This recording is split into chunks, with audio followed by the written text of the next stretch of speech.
E o que eu fazia como fiscal, de ficar fiscalizando, arrumando encrenca e tudo mais, não ia chegar a bons resultados, que ia ter muito mais aborrecimento do que resultado de mudança, de transformação. Aí eu comecei a desenvolver atividades nas escolas básicas com as crianças, falando disso que o doutor Leonardo levantou aqui. E fazia reuniões com os adultos no final de tarde, de 18 horas até as 19, tirava uns grupos lá e eu ia falar exatamente disso. E a cidade também com condições até um pouquinho pior do que aqui.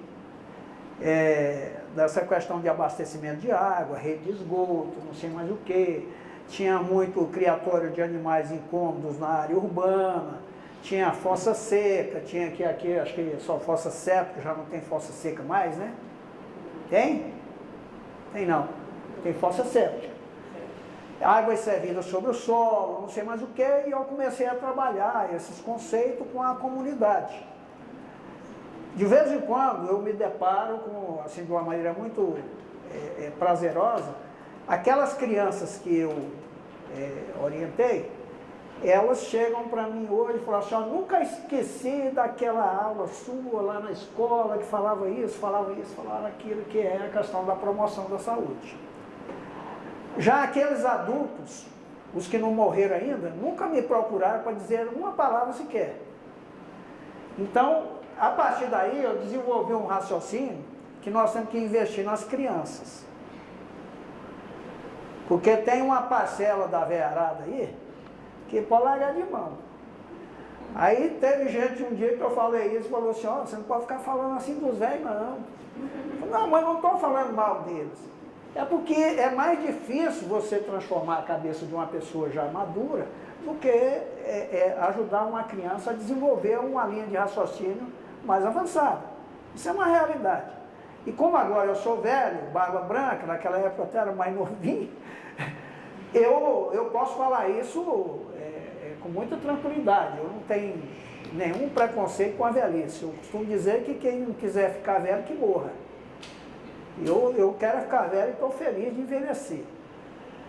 Muito bem. Mas eu estou contando essa historinha porque, após me dirigir aqui à secretária, eu acho que a senhora tem um desafio grande aqui, que é derrubar a lenda. Para pegar a palavra aqui do doutor Leonardo. Para derrubar a lenda. Mas não tem jeito da senhora derrubar a lenda só com a sua voz.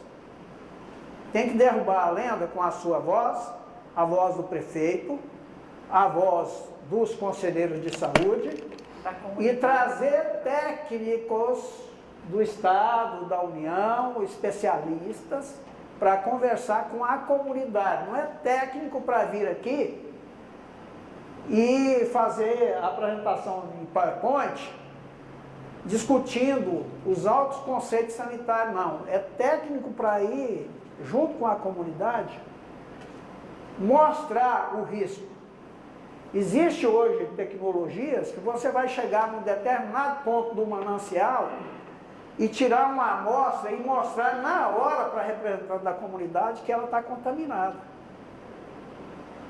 Mas nós precisamos derrubar os mitos. Precisamos derrubar os mitos. Então, eu estou aproveitando, o Aster falou sobre isso aqui comigo hoje, eu falei durante o dia aqui, nós vamos acabar entrando nesse assunto. Então, já entramos no assunto. E eu sou daqueles assim, eu tenho uma visão muito crítica, mas sei da minha responsabilidade como crítico. Todo crítico tem que ter a capacidade de ajudar a formular a solução. O que eu estou dizendo aqui é tentando ajudar vocês a formularem uma solução para esse mito. Porque é um mito achar que a água que sai lá no meio da pedra, ela é pura e não precisa de mais nada. É mito. Qual que é a prova que eu tenho que aquela água não tem contaminação? E ela tem uma estrada, ela tem um caminho. Quem diz que pelo caminho ela não vai sendo contaminada? Ela pode sair da mina lá purinha, sem contaminação nenhuma. mas na caminhada dela, ela vai sofrendo lesões. Pode ser que a hora que ela sai na tua torneira, ela já está toda cheia de ferida, já está toda contaminada. É por isso que eu estou dizendo, tem que haver um diálogo com a comunidade e tem que derrubar esse mito de achar que não precisa de tratamento. Mas essa água a gente já tem certeza que é contaminada, né? Então pronto, a senhora como secretária tem, eu antes de chegar aqui eu já sabia disso. Por conta disso, existe aquele programa do Ministério da Saúde da distribuição do hipoclorito, né? Então, eu estava na Regional de Saúde nessa época, quando eu recebi, foi do Dr. Leonardo, um ofício, pedindo a disponibilização de hipoclorito aqui para o município. A regional, até a época que eu estava lá, acho que ainda veio até hoje, a gente recebe uma média de 6.000 frascos de hipoclorito por mês. E eles são distribuídos através da atenção básica por meio dos agentes de saúde, né? Se não me engano, são 4 frascos por casa, por residência, né? O problema é que o cidadão ele fala que vai contaminar, ele fala que é pior, né? O cidadão ele acha que é porque o mito ainda está prevalecendo. A gente faz o que pode fazer. Agora, fazer o uso do hipoclorito, aí é consciência do cidadão. Porque muita gente acha que não faz bem, e a gente os agentes tentam conscientizar a comunidade. Tem pessoas que têm coragem de falar assim, não, eu não uso isso não, eu gosto de colocar na água das minhas galinhas, porque elas ficam saudáveis. Agora imagine, né, Cidinha? Você até ser disso. Então ela está. Olha a contradição. Ela reconhece que a galinha precisa, mas não reconhece que ela precisa. A nossa água está toda, não sei o quê. E muito mais. É contradição. Tem pessoas que acham que aquele hipoclorito pode ser usado para outras necessidades, para ajudar na lavar de prato. E a gente esclarece que é para lavar as verduras, as frutas e colocar na água potável. A Câmara é sempre carregada sobre a questão de que quando vai cobrar a água. Os projetos sempre eles colocam culpa que a Câmara vai votar, que a Câmara já votou, sempre sai debate e conversas fiadas na rua, que a Câmara já votou, vai ser pago, não vai ser. Tem vereador, que eu falo o nome, a Nimari, que eu não, se for perguntar de qualquer um que eu falo. A Nimari diz que ela vai, ela quer água, ela não aceita esse direito do pai dela, sei lá o que fez. Muito bem. Sabe o que acontece? Eu fui nas escolas, porque igual o senhor disse, eu acredito, eu fui em todas as salas e conversei com todos os alunos. Tem que investir nas crianças. Para explicar, porque ficou um bafafá tão grande, isso foi no começo da gestão, que já estava furando a cidade, e aí eu fui em todas as salas dialogar, porque como eu fiz engenharia civil, a engenharia se estuda para definir que a saúde só existe por causa do engenheiro, que faz o sistema de água tratada e que faz depois o sistema de saneamento. E eu só estudava no município, que eu tive que esconder de baracadeira, porque o meu município não tem água tratada e nem esgoto. Toda vez que tinha aula de saneamento, eu estava mostrando. Era o estudo de casa. Era o estudo de casa. Mas assim, olha, eu acredito muito na capacidade de comunicação das pessoas. Comunica bem quem tem informação. Então, se vocês estão tendo, eu não diria privilégio, mas estão tendo a oportunidade de ter acesso à informação, cabe a vocês a responsabilidade de dialogar com o restante da população e reverter esse mal-entendido. O que é um mal-entendido? Eu chamo de derrubar os mitos. É preciso derrubar o mito do hipoclorito, é preciso derrubar o mito da água pura, é preciso derrubar o mito que tiver. Essa é uma coisa, é um desafio. A gente tem que aceitar o desafio. E tem que utilizar um método eficiente para dialogar. Não adianta. A outra coisa é assim, não é entender que a gente já é capaz de resolver tudo sozinho. Não, busque ajuda. Busque ajuda. Os técnicos da Vigilância Sanitária Estadual, eu conheço muita gente lá, são técnicos altamente especializados. E são pessoas também treinadas, como a doutora Zélia aqui, são treinadas para comunicar, para dar aula. Eles têm curso para isso. Então, elas têm os cursos de comunicação sofisticada, de técnico para técnico, tem formação acadêmica, mas tem também aqueles que sabem conversar com a população. É preciso que se busque ajuda, mas que haja uma mobilização no sentido de reverter essa situação. Porque isso é determinante para a qualidade de vida das pessoas aqui. E aí, eu vou insistir nisso. É preciso, secretária, que se monte, junto aí com a sua equipe e os conselheiros, um portfólio dos riscos, um portfólio dos adoecimentos endêmicos, um portfólio dos adoecimentos agudos e conversar com a comunidade mostrando isso. Provavelmente aqui em Moçambique, pelo perfil da cidade, não deve ter tanta gente hipertensa, tanta gente diabética, tanta gente com doenças crônico-degenerativas. Mas com certeza elas existem. Agora, quanto menos existir, melhor. Então, fazer esse portfólio para poder dialogar com as pessoas é relevante no sentido de as pessoas entenderem uma coisinha que nessa educação participativa se faz muito uma brincadeirinha que é assim, quem coçou, cotô, covô, o que eu tenho que fazer? Entendeu? Porque senão nós vamos passando gerações e gerações de pessoas que não têm consciência cidadã. Isso que nós estamos falando aqui é construção de uma consciência cidadã.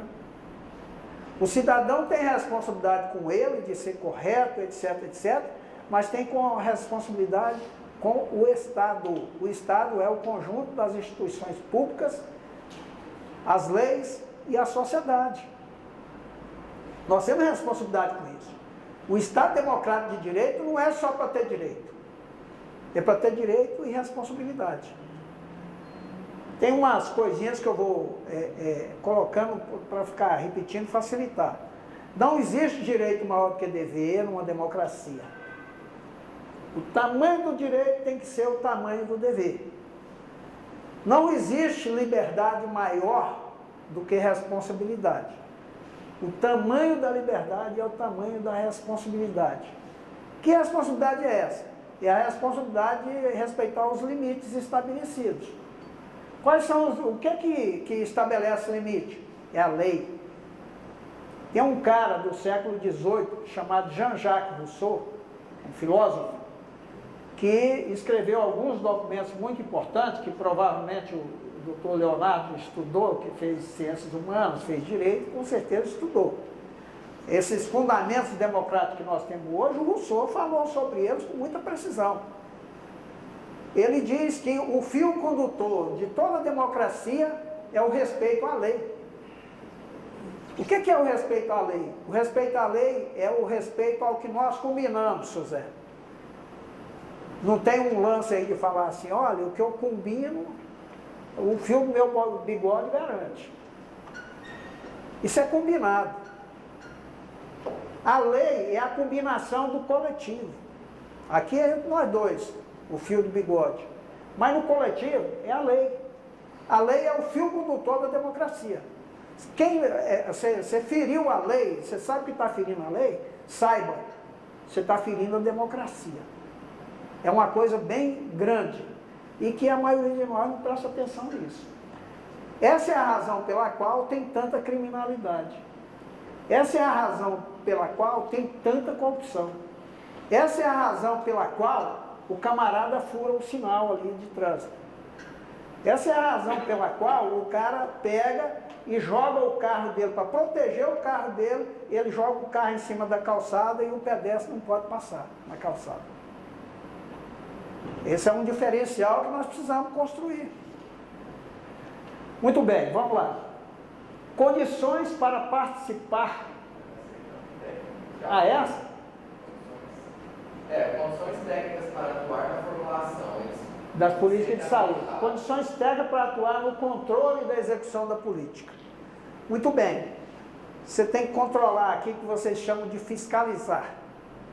A lei federal diz lá, a finalidade do Conselho de Saúde é atuar na formulação de estratégias para a política de saúde, certo?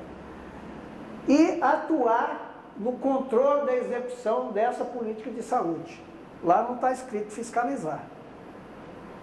Lá está escrito atuar no controle da execução da política de saúde. Tem um instrumento de gestão que chama programação anual. Da programação anual, você estabelece recursos no orçamento para atender aquelas ações que estão na programação anual. A programação anual tem que ser aprovada lá no Conselho. Então, o Conselho vai atuar para verificar se a execução da programação anual está de acordo com aquilo que o Conselho aprovou. Isso é controlar a execução da política de saúde. Tem um instrumento de gestão para isso. Então, a indagação é, vocês têm, já entenderam isso? Tem a condição de controlar a execução da política de saúde? Já tiveram acesso a... O que é que eu tenho que fazer para controlar? Como que eu tenho que fazer para controlar? Essas perguntinhas precisam ser respondidas. Se vocês forem responder agora, sabe responder essa pergunta? O silêncio a gente vai interpretar. Não estou Leonardo, estou falando. O silêncio nós vamos interpretar de que vocês não tiveram a oportunidade de aprender isso. Eu estou preenchendo. Ele está preenchendo lá, nós vamos entender desse jeito, certo? Se eu pudesse responder por mim, eu pessoalmente eu estou me sentindo caminhando, subindo os degraus da capacitação, até porque quando eu comecei a estudar sobre esses conselhos municipais, coloquei à disposição, foi com exatamente uma proposta de poder aprender. Tem uma historinha bíblica que diz assim, como hei de aprender se não há quem ensine? Então, o Dr. Leonardo teve esse papel fundamental de ir nas comunidades, ter na nossa igreja, ministrou para nós o esclarecimento da real situação de Los Santos e dos municípios goianos. E propôs e está capacitando os conselheiros. Eu coloquei à disposição, foi eleito pelo povo, para estar aí, ajudando exatamente a formular aí, vamos dizer, essas propostas anuais, né? De como deve... O senhor é vereador? Não. É conselheiro. Agora. Ótimo. Pastor por sociedade civil. Ah, sim, sim. Da reserva, da reserva do Exército. Tem um currículo novo também. Mas eu parei um tempo, eu sofri a síndrome de Guillain-Barré, uma doença curável. Deus me ressuscitou e aí eu fiquei por conta, né? Estou a trabalho de Deus, trabalho missionário. E com isso sobrou muito tempo.